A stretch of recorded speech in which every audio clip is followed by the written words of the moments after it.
As of August 6th of 2025, there are currently 45 volcanoes which are actively erupting around the planet, a total which is one more than were erupting last week.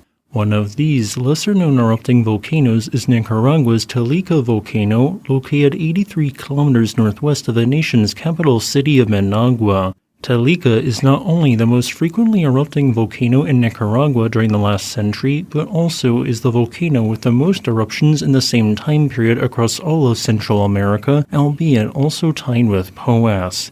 Telica's eruptions tend to be small and explosive, specifically phreatic, although occasionally larger strombolian, phreatomagmatic, and volcanic eruptions also occur.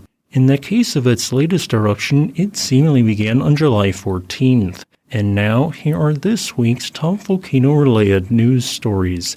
But to make things more interesting and to highlight some lesser-known stories, I won't be discussing any news relating to ongoing eruptions and volcanic unrest on Russia's Kamchatka Peninsula.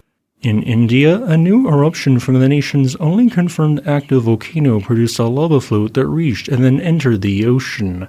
Meanwhile, in Ethiopia, increased degassing due to likely magma movement underneath a portion of its edifice has been observed at a volcano with no known historical eruptions, a complex known as Hayli Gubbi.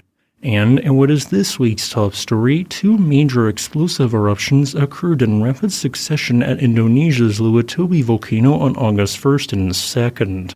This occurred on the island of Flores, where its laki-laki cone has been producing major explosive eruptions via a fairly predictable cycle, albeit a cycle which has been largely occurring faster and faster. On August 1st, 25 days after its previous major eruption, a plug formed and pressure began rapidly building underneath its edifice. This built up for 3 hours until, at 8:48 p.m., a powerful volcanic eruption occurred, rapidly sending a plume of ash to an altitude of 10 kilometers or 32,808 feet. This eruption lasted for 25 minutes, but since not all of the building volatiles had been released, soon another plug formed, once again causing pressure to build and causing a very intense earthquake swarm. Even the scientists monitoring Lewotobi's activity soon left the building they were observing the volcano from, suspecting a large eruption was imminent. And at 1:05 a.m. local time on August 2nd, a large volcanic eruption occurred, scattering boulders of lava in a 4-kilometer or 2.5-mile radius, and causing a plume of ash to rise to an altitude of 20.7 kilometers or about 68,000 feet. You can see the massive eruption plume easily from orbit.